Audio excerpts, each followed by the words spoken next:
आज के इस सत्र के अंदर हम ये बात देखेंगे कि ईश्वर के साथ यथार्थ संबंध हम कितने जोड़ सकते हैं।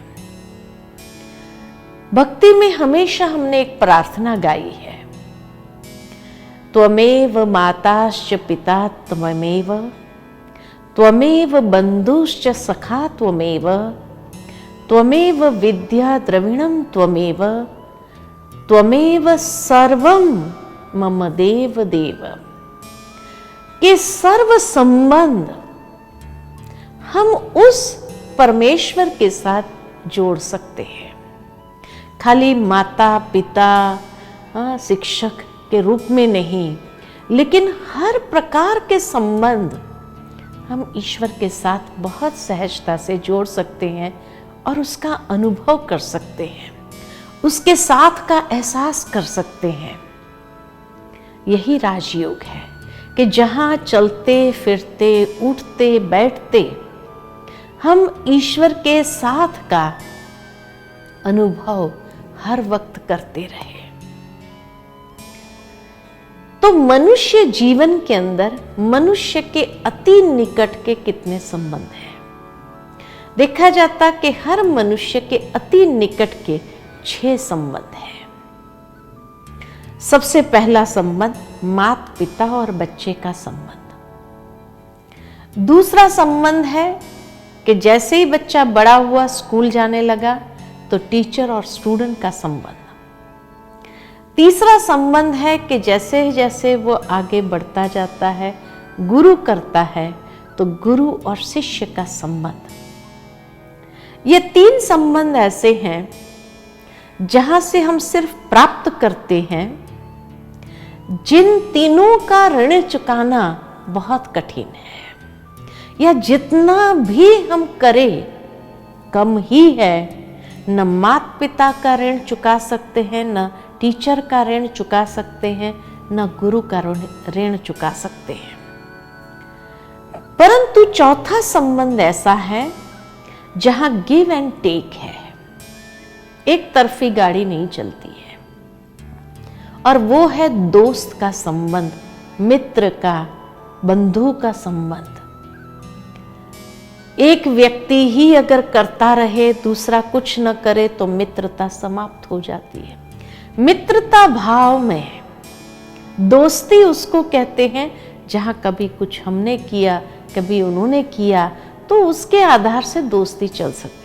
तो ईश्वर को भी अपना दोस्त बना सकते हैं। खुदा दोस्त की कई कहानियां हैं।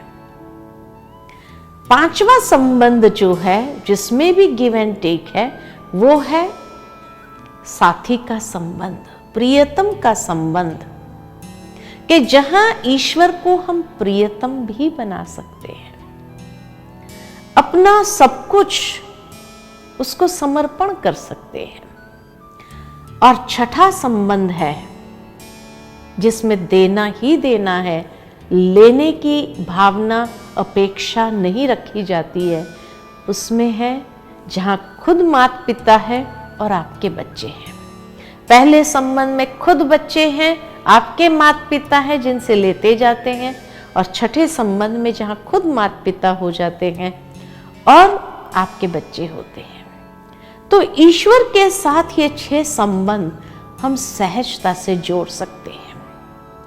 जो संबंध की कमी जीवन में महसूस हो रही है, जिसकी संबंध की कमी खटक रही है अंदर, और शिकायत होती है कि हे प्रभु, तुमने मुझे ये संबंध क्यों नहीं दिया, वो संबंध हम ईश्वर के साथ जोड़ करके उस संबंध को भी हम संपूर्ण रीति से अनुभव कर सकते हैं। अब ये 6 संबंध में हमारी ईश्वर के साथ यादें कैसी है? जैसे पहला संबंध ले ले, माता पिता और बच्चे का। आज मान लो कि कुछ बच्चे हैं, माता पिता को याद करना सहज है, उनके लिए कोई कठिन नहीं है। लेकिन एक बच्चा माता पिता को कैसे याद करता है, किस बेसिस पर याद करता है? हमेशा देखा गया कि बच्चे माता पिता को गुणों के आधार पर याद करते हैं कि मेरी माँ ने हमेशा मेरे लिए इतना सहन किया, मेरे को हमेशा बचाती रही, कोई कितना भी कुछ कहता था तो भी वो उस बात को सही नहीं मानती थी। माना हमेशा माता पिता के गुणों को लेकर के उसको याद किया जाता है। कभी समझो स्कूल में दो बच्चे होते हैं, उनकी अगर आपसी बातें अगर सुनो तो एक बच्चा कहता है कि मेरी माँ मुझे इतना प्यार करती है, देखो मेरे लिए ये खिलौना लेके आई। वो अपने दोस्तों को दिखाता है। तो उस वक्त दूसरा बच्चा शांत नहीं रहता है, वो क्या कहता है, मेरी माँ भी मुझे बहुत प्यार करती है, मेरे लिए लाने वाली है। अपने माता पिता को कम नहीं दिखाता है, फिर घर में आकर डिमांड करता है मेरे को भी ये चाहिए। लेकिन उस वक्त माता पिता कभी कभी बच्चे की भावना नहीं समझते कि ये चीज अचानक उसने कैसे डिमांड कर ली। तो पूछने के बजाय कहेंगे चुप, जब देखो तब नई डिमांड होती है, तेरी नई डिमांड होती है। तो वो बच्चा कहता भी है मेरे फ्रेंड की मम्मी उसको कितना प्यार करती है, उसके लिए लेके आए, और आप तो मुझे प्यार ही नहीं करते हो। मैंने तो मेरे फ्रेंड्स को कहा कि मेरी मम्मी को मुझे बहुत प्यार, और उस समय माँ अगर गुस्से में आ गई अपने टेंशन में होने का और उसको थप्पड़ मार दिया, तो उस वक्त वो बच्चे को थप्पड़ शरीर पर नहीं लगता है, उसके दिल में लगता है, और उसको महसूस यही होता है कि शायद मेरी माँ मुझे प्यार नहीं करती है। भले फिर दूसरे दिन उससे भी बढ़िया चीज ला करके दे दो आप उसको, लेकिन उसको वो नहीं चाहिए, क्योंकि जैसे उसको पता है कि दूसरे दिन स्कूल जाएगा, उसके दोस्त उसको पूछेंगे कहाँ है तेरी माँ, ले आई तेरे लिए, तो उस समय वो क्या कहेगा। और इसीलिए जिंदगी भर शायद उसको ये फीलिंग रहती है कि मेरी माँ या मेरे पिता मुझे प्यार नहीं करते हैं।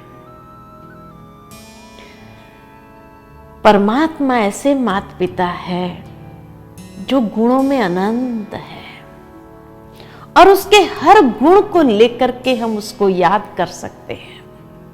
वो कभी हमें नीचा दिखने नहीं देंगे, लेकिन हमेशा हमें इतना भरपूर प्यार करते हैं कि जिस प्यार के आधार पर जीवन में चलना बहुत आसान होगा।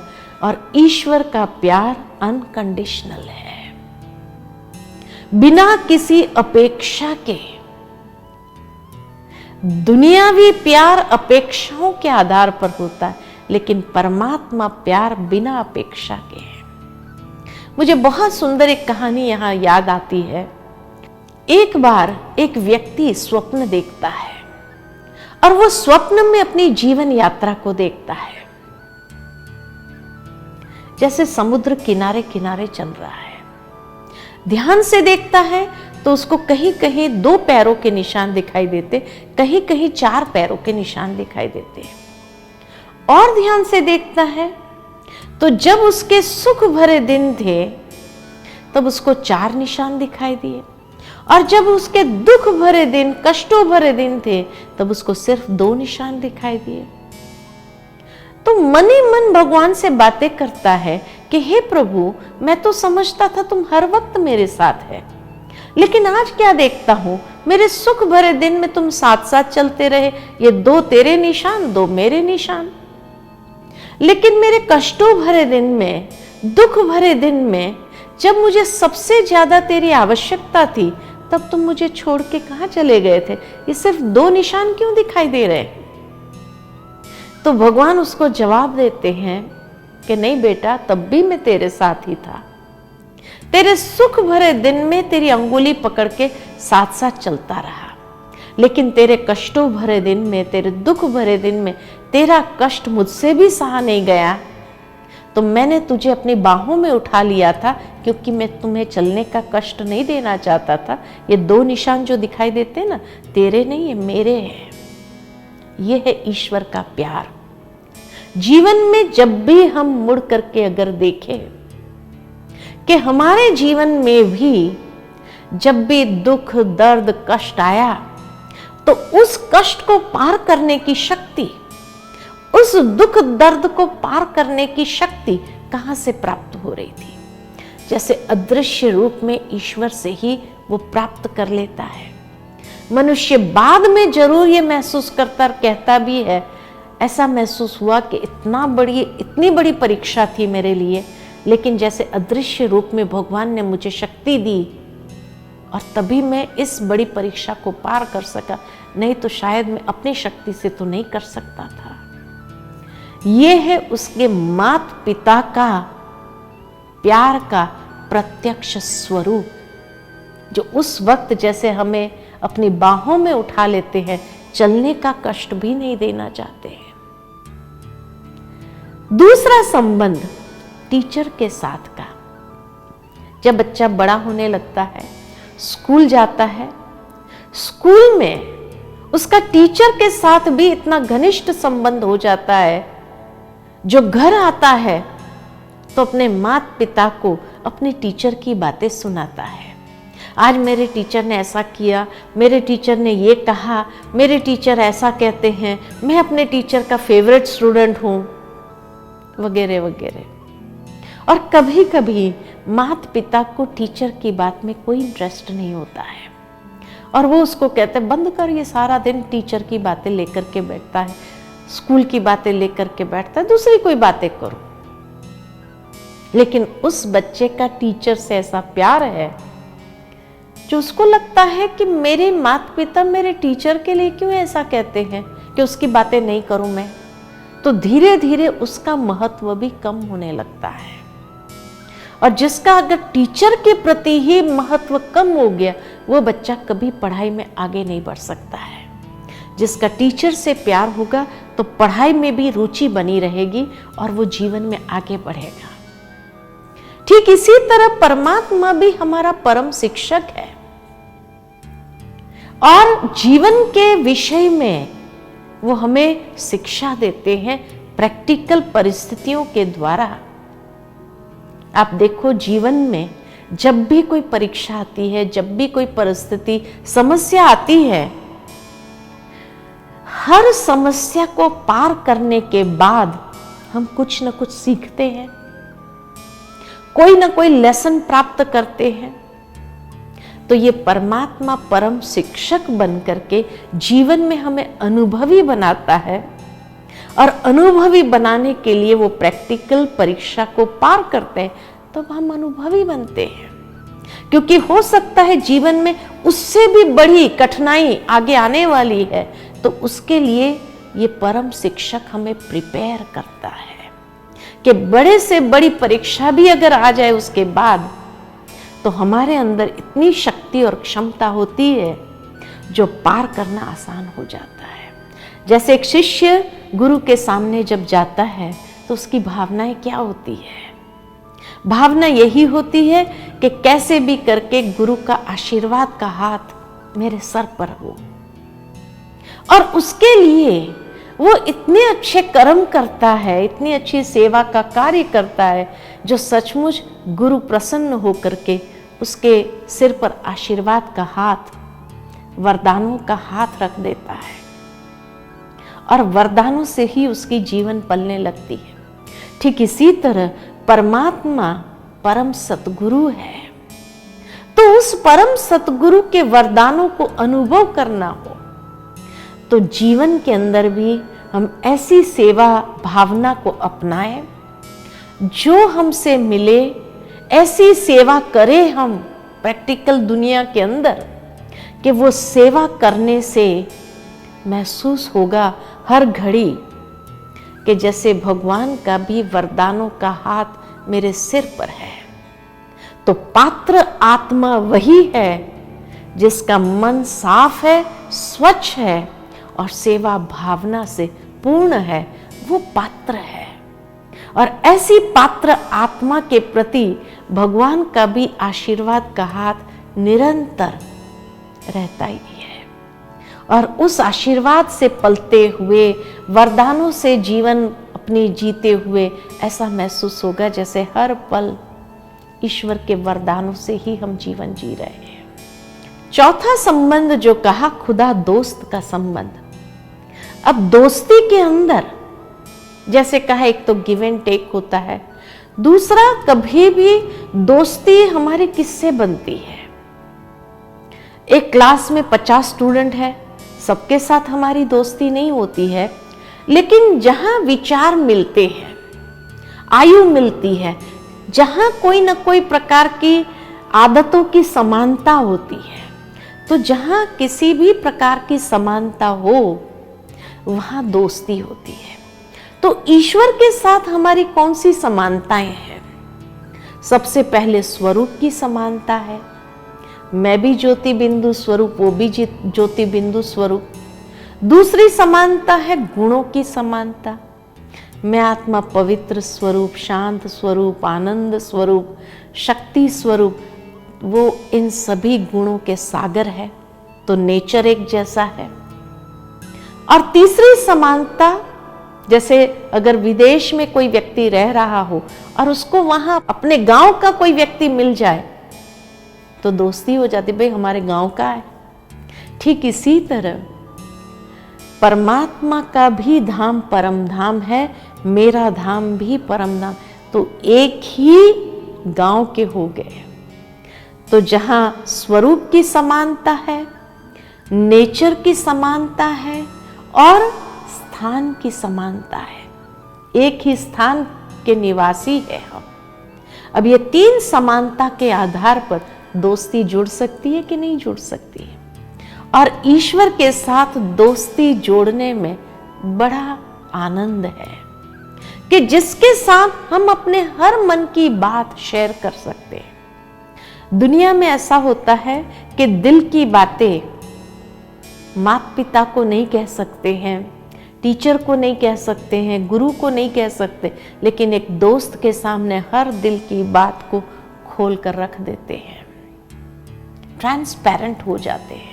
ठीक इसी तरह ईश्वर को भी जब अपना सच्चा दोस्त बना देंगे, विश्वास के साथ हम जो भी अपने दिल की बातें सुनाएंगे ना, वो ऐसा सागर है, संभालेगा। आपके दिल की बात, आपकी पर्सनल बात, उसको सुनाने में सेफ्टी है, वो किसी और को नहीं सुनाएगा।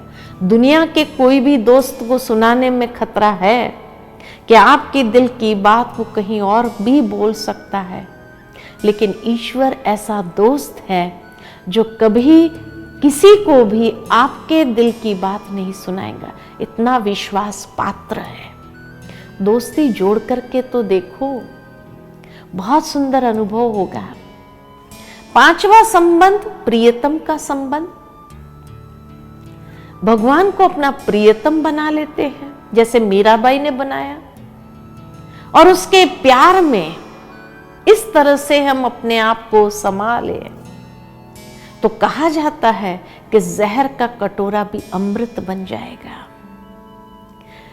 ठीक इसी तरह ईश्वर को अगर अपना प्रिय प्रियतम बना देते हैं तो जीवन में जो जहर जैसी बातें आएगी, परिस्थितियां आएगी, वो भी अमृत समान अनुभव होने लगेगी और उसको क्रॉस करना आसान हो जाएगा। और छठा संबंध, जैसे सती अनसुया ने ईश्वर को बच्चे बना दिया, तो भगवान को बच्चा भी बना सकते हैं, और बच्चे को देना नहीं पड़ता है, लेकिन ये बच्चा ऐसा है जो सेवा करेगा, हर रीति से आपके मन की भावनाओं को पूर्ण करेगा। ऐसा बच्चा, पात्र बच्चा, सुयोग्य बच्चा, ऐसा ईश्वर को बच्चा बना करके तो देखो किस तरह से आपकी सेवा करके आपकी मनोकामनाओं को पूर्ण करेगा। तो परमात्मा एक ही है जिसके साथ हम ये 6 संबंध बहुत सहजता से जोड़ सकते हैं। और जब ये 6 संबंध को जोड़ लेंगे ईश्वर के साथ, तो उस संबंध का जो सुख है हर वक्त अनुभव करते जाएंगे। तो प्यार और विश्वास हमारा हो, ईश्वर का रिटर्न में वही स्नेह, प्यार, वरदान, आशीर्वाद और ऐसा विश्वास पात्र। तो इसीलिए राजयोग इतना सहज है। चलते फिरते ईश्वर के साथ आपको जो संबंध प्रिय लगे वो जोड़ करके, या अगर दिन में अलग अलग समय पर अलग अलग संबंध भी जोड़ सकते। सुबह जब उठो तो माता पिता को जैसे गुड मॉर्निंग करते उसको गुड मॉर्निंग करो। दिन में जो परिस्थिति आती है तो उसमें से सीख ले लो। गुरु यानी सेवा भावना अपनाते हुए उसके आशीर्वाद को प्राप्त करो। दिन में कोई ऐसी बात आए तो उसको ही अपना दोस्त समझ करके उसके साथ शेयर करो। तो सर्व संबंधों का सुख का रस एक परमात्मा से हम प्राप्त कर सकते हैं। ओम शांति।